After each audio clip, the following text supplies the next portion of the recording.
अब की बार जीवन पुष्प चढ़ा चरणों में, मांगे मातृभूमि से यह वर, तेरा वैभव अमर रहे मां, हम दिन चार रहे ना रहे। प्रेरणा पुंज, ऊर्जावान, यशस्वी, कर्मठ, कर्मयोगी, देश के चौकीदार, महिला सशक्तिकरण के आधार, भारत को विश्व पटल पर लाने का सपना जिन्होंने किया साकार, ऐसे लोकप्रिय मोदी जी को सादर प्रणाम बारंबार बारंबार। क्योंकि राजस्थान से हूं तो एक बार कहूंगी, खमा घणी मारा मोदी जी ने खमा घणी, मरुधरारा लोग कहे सा मोदी जी ने खमा घणी। जोरदार तालियों के साथ अभिनंदन कर दीजिए विश्व के सर्वप्रिय लोकप्रिय मोदी जी का। जिस पल का हमें इंतजार था वो हमारे बीच में आ चुके हैं। मोदी जी, जोरदार तालियां। मोदी मोदी मोदी मोदी मोदी मोदी मोदी मोदी। भारत माता की, भारत माता की, भारत माता की। रणथंभौर में विराजमान त्रिनेत्र गणेश जी की,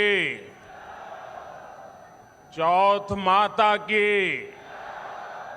पपलाज माता की, मीन भगवान की, देवनारायण भगवान की, देवधाम जोधपुरिया की, शिवाड़ ज्योतिर्लिंग महादेव की, डिग्गी कल्याण जी की।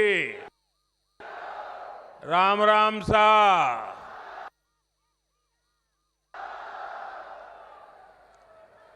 आज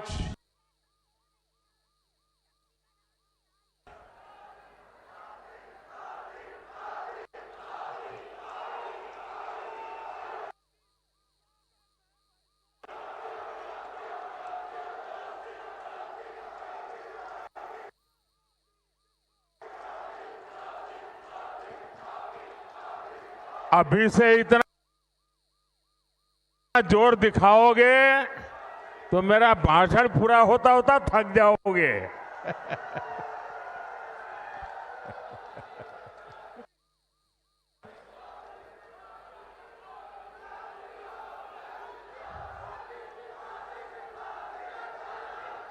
मैं माताओं बहनों को विशेष प्रणाम कर रहा हूं। वो आज और जुस्से में दिख रही है। भारत माता की, भारत माता की।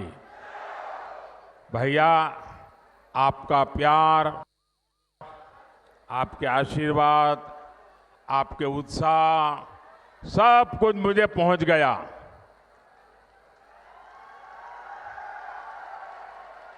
अब मैं अपनी बात पहुंचाऊं। आज राम भक्त हनुमान जी की जयंती का पवित्र दिन है। पूरे देश को हनुमान जयंती की बहुत बहुत शुभकामनाएं। मेरे साथ बोलिए, बजरंग बली की, बजरंग बली की, बजरंग बली की। और मैं आप सबका भी आभारी हूं कि आज आपने मुझे गदा देकर के बजरंग बली की जय करने का अवसर दे दिया।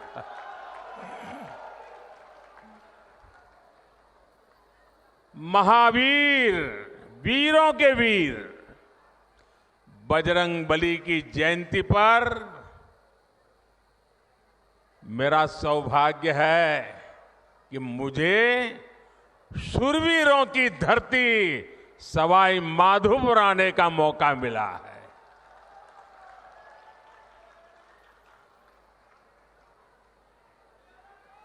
चुनाव के दिन है। एक दिन में 2-2, 3-3 स्टेट में जाना होता है। और इसलिए सभा के समय से भी पहले यहां सभा का समय मैंने दे दिया था और मैं देख रहा हूं वहां से हुजूम का हुजूम अभी आ ही रहा है। पूरा जुलूस वहां से आ रहा है।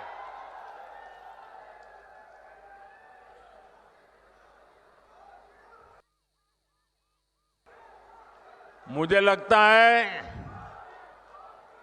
लगता है कि मेरी सभा पूरी होने के बाद भी लोग आते रहेंगे। तो जो अभी पहुंच नहीं पाए हैं, रास्ते में दिख रहे हैं, मैं उनकी क्षमा मांगता हूं, क्योंकि मुझे तो इंतजार नहीं कर सकता, आगे चलना पड़ेगा। लेकिन ये मैं जो उत्साह देख रहा हूं उसमें एक मजबूत भारत के लिए आशीर्वाद है। इसलिए हर तरफ यही गूंज है, फिर एक बार।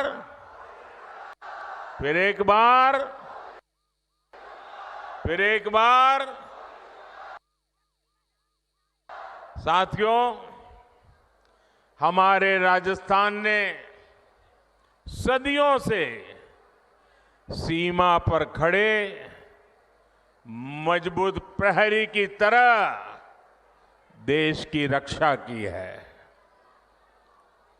राजस्थान ये बखूबी जानता है कि सुरक्षित राष्ट्र और स्थायी सरकार ये कितनी जरूरी होती है। इसलिए चाहे 2014 हो या 2019 हो, राजस्थान ने एकजुट होकर देश में भाजपा की ताकतवर सरकार बनाने के लिए अपना आशीर्वाद दिया था। आपने 25 की 25 सीटें भाजपा को जीत करके झोली भर दी थी। एकजुटता ही, एकता ही राजस्थान की सबसे बड़ी पूंजी है। याद रखिएगा, जब जब हम बंटे हैं तब तब देश के दुश्मनों ने फायदा उठाया है। अब भी राजस्थान को बांटने की, यहां के लोगों को बांटने की पूरी कोशिशें हो रही हैं। इससे राजस्थान को सावधान रहने की जरूरत है। साथियों, एक स्थिर और ईमानदार सरकार देश के विकास के लिए क्या कुछ कर सकती है, ये पिछले 10 वर्षों में सबने देखा है। भारत आज दुनिया की सबसे तेजी से बढ़ती हुई बड़ी अर्थव्यवस्था है। पिछले 10 साल में 25 करोड़ लोग गरीबी से बाहर निकले हैं। ये बहुत बड़ा काम हुआ है। इतना बड़ा काम कैसे संभव हुआ? कैसे हुआ ये? इतना बड़ा काम कैसे संभव हुआ?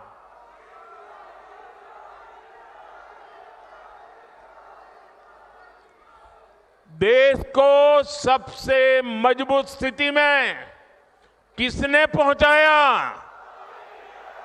किसने पहुंचाया? माताएं बहनें बताएं, किसने पहुंचाया?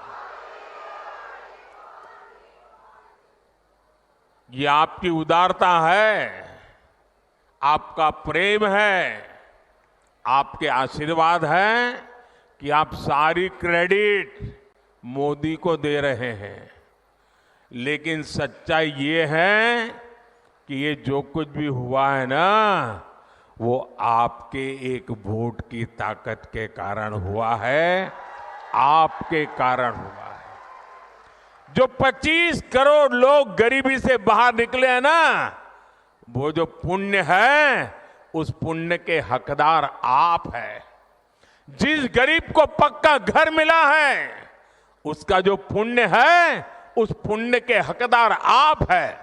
जिस गरीब को मुफ्त राशन मिला है, जिस गरीब का चूल्हा जलता रहा है, उसके कारण जो पुण्य मिला है, वो पुण्य के हकदार आप है, आपका वोट है। साथियों, 2014 में आपने मोदी को दिल्ली में सेवा का अवसर दिया, तो देश ने वो फैसले लिए जिसकी किसी ने कल्पना भी नहीं की थी। लेकिन आप सोचिए, अगर कांग्रेस 2014 के बाद भी और आज भी अगर दिल्ली में कांग्रेस की सरकार होती, तो क्या क्या हुआ होता। कांग्रेस होती तो जम्मू कश्मीर में आज भी हमारी सेनाओं पर पत्थर चल रहे होते। चलते कि नहीं चलते? कांग्रेस होती तो सीमा पार से आकर दुश्मन आज भी हमारे जवानों के सिर काटकर ले जाते। कांग्रेस सरकार कुछ न करती। कांग्रेस होती तो ना हमारे फौजियों को 1 रैंक 1 पेंशन लागू होती, और ना ही हमारे पूर्व सैनिकों को 1 लाख करोड़ रुपया मिलते। कांग्रेस होती तो देश में आए दिन देश के कोने कोने में सीरियल ब्लास्ट, बम धमाके होते ही रहते, निर्दोष लोग मरते ही रहते। कांग्रेस ने तो राजस्थान में जो सीरियल ब्लास्ट हुए थे, बम धमाके हुए थे, उन दोषियों को बचाने का घोर पाप भी किया है। कांग्रेस होती तो कोरोना के समय ना किसी को मुफ्त राशन मिलता और ना ही किसी को मुफ्त वैक्सीन मिलती। कांग्रेस होती तो देश में महंगाई से हाहाकार मचा होता। कांग्रेस पार्टी देश की मुसीबत में अपने लिए भ्रष्टाचार के नए मौके तलाशती। और राजस्थान के मेरे भाइयों और बहनों, आप लोग तो कुछ महीने पहले ही कांग्रेस के पंजे से मुक्त हुए हैं। कांग्रेस पार्टी ने सत्ता में रहते हुए जो जख्म दिए, वो राजस्थान के लोग कभी भी भूल नहीं सकते। कांग्रेस ने महिलाओं पर अत्याचार के मामले में राजस्थान को नंबर 1 बना दिया था। और दुर्भाग्य देखिए, कांग्रेस के लोग विधानसभा में बेशर्मी के साथ कहते थे कि ये तो राजस्थान की पहचान है। अरे डूब मरो, ये शोभा नहीं देता है, ये शोभा नहीं देता है आपको। टोंक में किन असामाजिक तत्व के कारण यहां की इंडस्ट्री बंद हो गई, ये भी आप जानते हैं। लेकिन आपने हमारे भजनलाल जी को सेवा करने का मौका दिया है और जब से भजनलाल जी और उनकी टीम काम पे लगी है, माफिया अपराधी राजस्थान छोड़कर भागने पर मजबूर है। पेपर लीक माफिया भी भजनलाल जी का कानूनी डंडा चलने के बाद ठंडा पड़ गया है, जबकि अभी तो इन्हें सिर्फ 3-4 महीने ही भजनलाल जी और उनकी टीम को हुआ है। जो अपराधी धोखे में है वो जान ले ये भजनलाल जी है। अभी तो भजनलाल सरकार की गाड़ी चलनी शुरू हुई है, अभी तो टॉप गियर में आना बाकी है।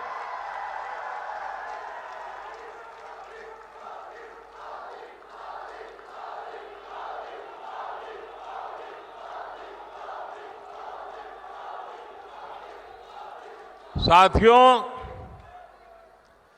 आज हनुमान जयंती पर आपसे बात करते हुए मुझे कुछ दिन पहले की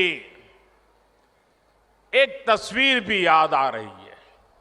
हो सकता है आप में से बहुतों तक ये खबर नहीं पहुंची होगी, मीडिया का काम था ये बात पहुंचाए, लेकिन नहीं पहुंचाई होगी।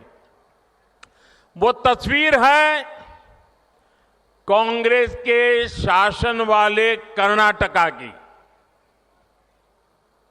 कुछ दिन पहले वहां एक छोटा दुकानदार, उसको सिर्फ इसलिए बुरी तरह से पीटा गया, लहूलुहान कर दिया गया, क्योंकि वो अपनी दुकान में बैठे बैठे हनुमान चालीसा सुन रहा था।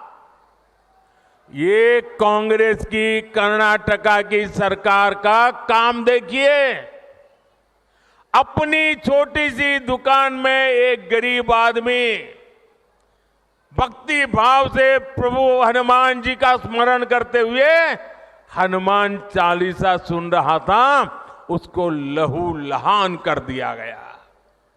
आप कल्पना कर सकते हैं, कांग्रेस के राज में हनुमान चालीसा सुनना भी गुनाह हो जाता है।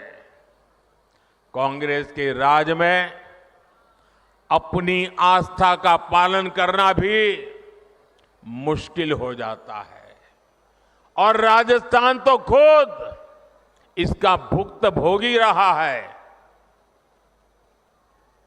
अब सीधी सीधी बात है, जब उनके पार्टी, उनके सारे नेता प्रभु राम का मंदिर बने, प्रभु राम का प्राण प्रतिष्ठा का अवसर हो, मंदिर के लोग जाके रूबरू में आने के लिए निमंत्रण दे, सम्मानपूर्वक निमंत्रण दे और पब्लिकली उस निमंत्रण को ठुकरा दिया जाए, तो उनके चेले चपाटे भी हनुमान चालीसा करने वालों को पीटेंगे कि नहीं पीटेंगे भाइयों?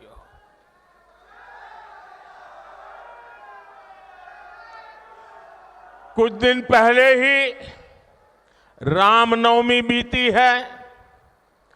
कांग्रेस के जाने के बाद पहली बार शांति से शोभा यात्रा निकली है पूरे राजस्थान में, वरना पहले और चुनाव की आपाधापी गर्मी होने के बावजूद भी कांग्रेस ने तो, और हमारे यहां तो सूरज की पहली किरण का स्वागत भी राम राम सा से होता है। राम राम सा, कोई किसी को मिले तो पहले मुंह से निकलता है राम राम सा।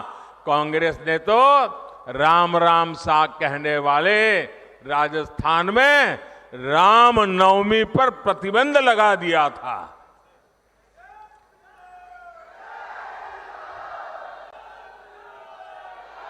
और हमारे किरोड़ी लाल ऐसे हर मुद्दे पर लड़ाई लड़ते थे।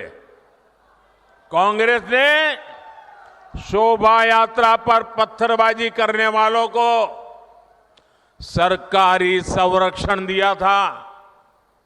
इसी कांग्रेस पार्टी ने तुष्टीकरण के लिए मालपुरा, करौली, छबड़ा, टोंक, जोधपुर को दंगों की आग में झोंक दिया था। झोंक दिया था कि नहीं झोंक दिया था? झोंक दिया था कि नहीं झोंक दिया था? क्या ऐसे लोगों को माफ करोगे? अब भाजपा सरकार आने के बाद किसी की हिम्मत नहीं है कि आपकी आस्था पर सवाल उठा दे। अब आप चैन से हनुमान चालीसा भी गाएंगे और राम नवमी भी मनाएंगे, ये भाजपा की गारंटी है।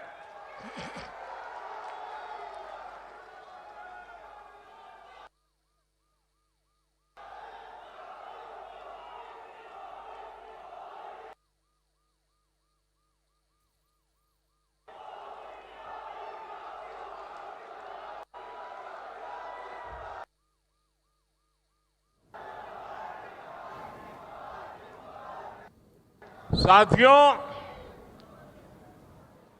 अभी परसों जब मैं राजस्थान आया था तो मेरा एक 1.5 मिनट का भाषण, 90 सेकंड का भाषण, और मैंने कुछ सत्य देश के सामने रखा और पूरी कांग्रेस और इंडी गठबंधन में ऐसी भगदड़ मची है, ऐसी भगदड़ मची है। मैंने सत्य रखा देश के सामने। कांग्रेस आपकी संपत्ति छीनकर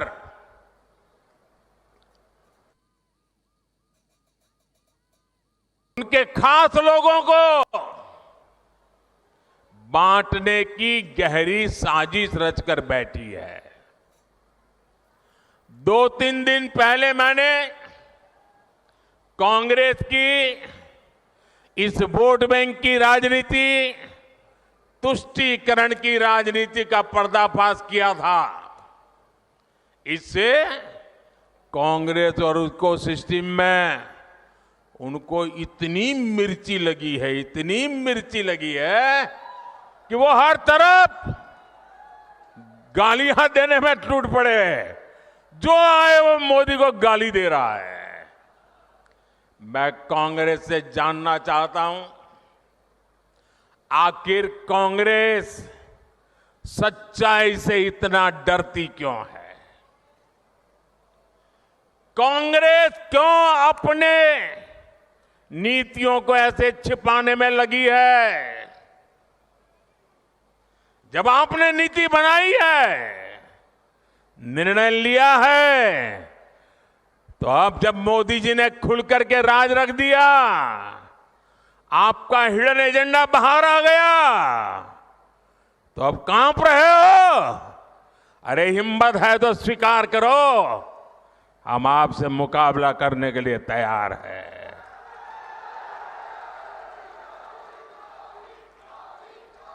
मैं ये बात देश को साफ साफ बताना चाहता हूं कि कांग्रेस वोट बैंक पॉलिटिक्स के दलदल में इतना धंसी हुई है कि उसे बाबा साहब के संविधान की भी परवाह नहीं है। और आपको पता होगा, उन्होंने मैनिफेस्टो में तो लिखा है कि आपकी संपत्ति का सर्वे करेंगे। हमारी माताओं बहनों के पास जो स्त्री धन होता है, जो मंगलसूत्र होता है, उसका सर्वे करेंगे। और फिर उनके एक नेता ने तो भाषण में कहा, एक्सरे किया जाएगा, एक्सरे किया जाएगा। मतलब आपके घर में अगर बाजरे के अंदर डिब्बे में भी कुछ रखा है तो वो भी एक्सरे करके खोजा जाएगा। दीवार में कहीं रखा है तो उसको भी एक्सरे करके खोजा जाएगा। पूरा एक्सरे करने वाले की घोषणा की है और उनके नेता ने पब्लिकली कहा है। और फिर आपकी सारी संपत्ति, जरूरत से ज्यादा जो भी होगा वो उनका कब्जा करेगी उनकी सरकार, कहते हैं, और फिर लोगों को बांट देंगे। अगर आपके पास 2 घर है, यहां गांव में घर है, और बच्चों के लिए आपने जयपुर जोधपुर में अगर एक छोटा फ्लैट ले लिया है, तो एक्सरे करेंगे कि भाई 2 घर है, एक वापस दो, सरकार को दे दो। बताइए आपको मंजूर है क्या? ये मंजूर है क्या? क्या स्त्री धन पर हाथ लगा सकते हैं क्या? क्या मंगलसूत्र पर हाथ लगा सकते हैं क्या? ये पंजे की ये ताकत।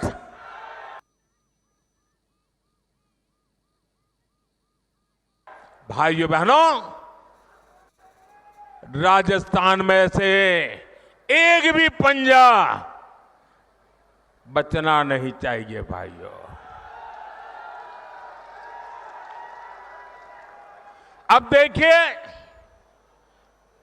कांग्रेस पार्टी ने संविधान के साथ,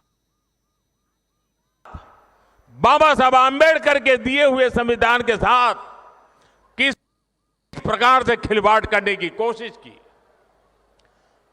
इस देश के में जब संविधान बना तब धर्म के आधार पर आरक्षण का घोर विरोध हुआ था, ताकि हमारे एससी, एसटी, ओबीसी समुदाय को सुरक्षा मिलती रहे।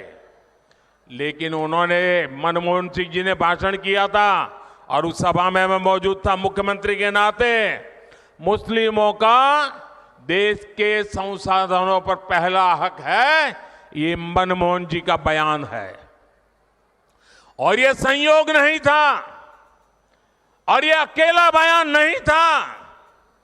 कांग्रेस पार्टी की सोच हमेशा से तुष्टीकरण की रही है, वोट बैंक की राजनीति की रही है।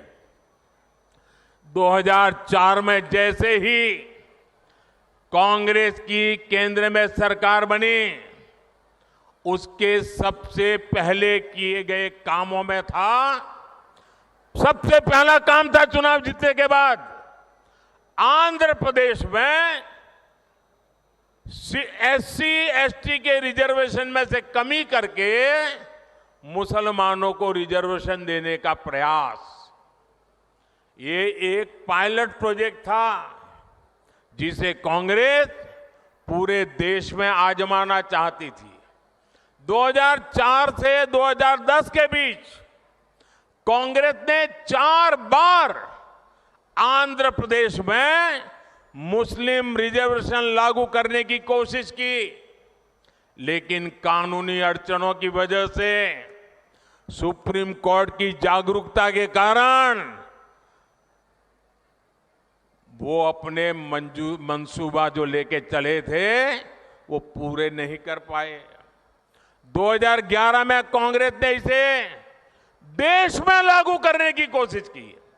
एससी, एसटी को और ओबीसी को मिला हुआ अधिकार छीन करके वोट बैंक की राजनीति के लिए औरों को देने का खेल किया। कांग्रेस ने इतने प्रयास ये जानते बूझते किए कि ये सब संविधान की मूल भावना के खिलाफ था, लेकिन कांग्रेस ने संविधान की परवाह नहीं की, बाबा साहब आंबेडकर की परवाह नहीं की। जब कर्नाटका की बीजेपी सरकार ने, जब हमें मौका मिला तो हमने पहला काम किया, उन्होंने जो एससी, एसटी से छीन करके मुस्लिम कोटा निकाला था उसको हमने खत्म कर दिया और जिनका हक था उनका हित सुरक्षित रखा। तो कांग्रेस पूरे देश में आग बबूला हो गई, ये मोदी समझता क्या है? अरे मोदी संविधान को समझता है, मोदी संविधान को समर्पित है, मोदी बाबा साहब आंबेडकर की पूजा करने वाला व्यक्ति है। साथियों, सच्चाई ये है कि कांग्रेस और इंडिया अलायंस जब सत्ता में था तो ये लोग दलितों पिछड़ों के आरक्षण में सेंधमारी करके वोट बैंक पॉलिटिक्स के लिए उनकी खास जमात को अलग से आरक्षण देना चाहते थे, जबकि संविधान इसके बिल्कुल खिलाफ है। आरक्षण का जो हक बाबा साहब ने दलित, पिछड़ों और आदिवासियों को दिया, कांग्रेस और इंडिया अलायंस वाले उसे मजहब के आधार पर मुसलमानों को देना चाहते थे। मैं कांग्रेस को पूछना चाहता हूं, क्या कांग्रेस ऐलान करेगी कि संविधान में दलितों, पिछड़ों के आरक्षण को, आदिवासियों के आरक्षण को कम करके वो इसे मुसलमानों को नहीं बांटेंगे? जरा वह देश की जनता को वादा करो। कांग्रेसी जहां भी आए, आपको मोहल्ले में आ जाए, आपके घर में मिलने आ जाए, जरा खड़े रख करके पूछो, कर्नाटका, आंध्र जैसे राज्यों में इन्होंने आरक्षण को मजहब के आधार पर बांटने का खेल क्यों शुरू किया था? साथियों, कांग्रेस की इन साजिशों के बीच मोदी आज आपको खुले मन से गारंटी दे रहा है, दलितों, पिछड़ों और आदिवासियों का आरक्षण न खत्म होगा। ये मोदी की गारंटी है। आरक्षण न खत्म होगा और न ही उसे धर्म के नाम पर बांटने दिया जाएगा। ये मोदी की गारंटी है। 2020 में आरक्षण की संवैधानिक समय सीमा खत्म हो रही थी और उस समय आपने मोदी को सेवा के लिए बिठाया हुआ था। ये मोदी है जिसने दलितों, आदिवासियों का आरक्षण और 10 साल के लिए बढ़ा दिया था। साथियों, कांग्रेस कभी भी विकास के मुद्दे पर चुनाव नहीं लड़ती। कांग्रेस पार्टी ने इतने दशकों तक आपको पीने के साफ पानी जैसी जरूरत तक से वंचित रखा।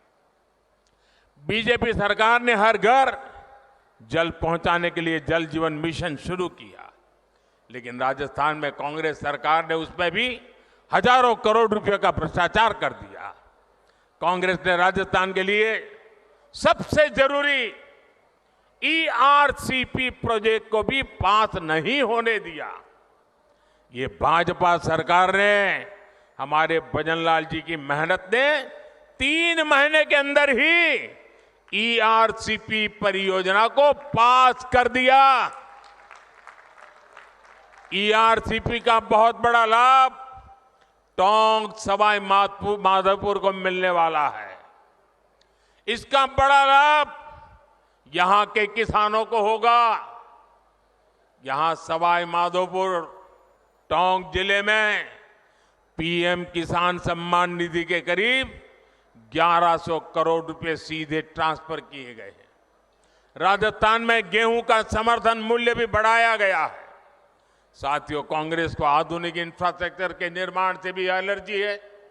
ये बीजेपी है आज पूरे देश में आधुनिक इंफ्रास्ट्रक्चर बना रही है। देश का सबसे बड़ा दिल्ली मुंबई एक्सप्रेसवे सवाई माधोपुर से होकर के गुजर रहा है। सरकार ने जयपुर सवाई माधोपुर रेलवे लाइन के दोहरीकरण की मंजूरी भी दे दी है। हमने दौसा गंगापुर सिटी से जुड़ी हुई रेलवे लाइन का दशकों से लंबित काम भी पूरा किया। इस क्षेत्र में इलाज की बेहतर सुविधाओं के लिए एक मेडिकल कॉलेज भी बनाकर तैयार हो रहा है। साथियों, 24 के 20 चुनाव में राजस्थान में ये मेरी आखिरी सभा है। अब 26 अप्रैल को अगले चरण का मतदान है। बीते दिनों मुझे राजस्थान के अलग अलग क्षेत्रों में जाने का मौका मिला है। अब कल शाम को तो शायद आपका प्रचार अभियान भी पूरा हो जाएगा।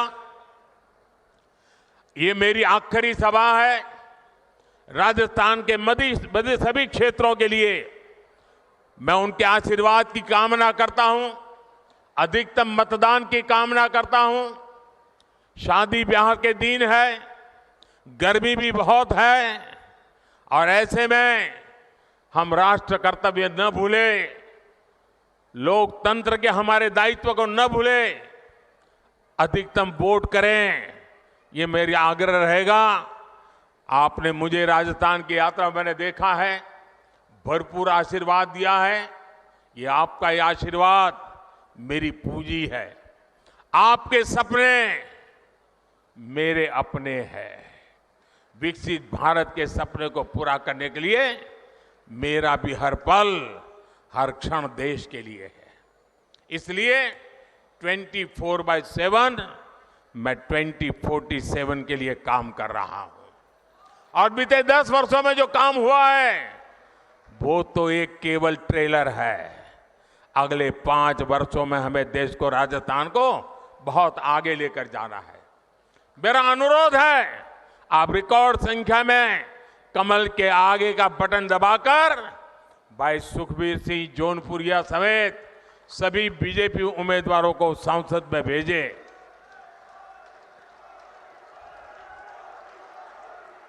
और ये हमारे जौनपुरिया जी सामान्य इंसान नहीं है। मैं पार्लियामेंट में उनको कहता रहता था कि ये जौनपुरिया नहीं, ये तो जानपुरिया है। ये जान भर देते हैं, जहां भी पहुंचते हैं जान भर देते हैं। ऐसे हमारे जौनपुरिया जी को, और आपका एक एक वोट सीधा मोदी को जाने वाला है। और मोदी आपके पास वोट मांगने आया है। आपको एक और काम करना है, करोगे? करोगे?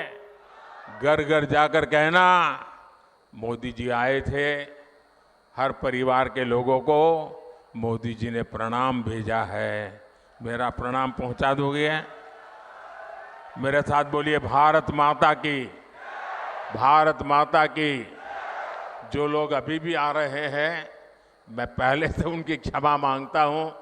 मुझे जल्दी जाना पड़ रहा है, इसलिए मैं उनका इंतजार कर रहा हूं। ऐसा संभव नहीं था। फिर भी ये प्यार कम नहीं है जी। इतना बड़ा मैं लगातार देख रहा हूं, जुलूस आता ही चला जा रहा है। मैं फिर से उनका क्षमा मांगता हूं भैया। वो इतनी मेहनत करके इतनी धूप में आए हैं, लेकिन पहुंच नहीं पाए। मैं सर झुका करके उनको प्रणाम करता हूं, क्षमा मांगता हूं। बोलिए भारत माता की, भारत माता की। बहुत बहुत धन्यवाद।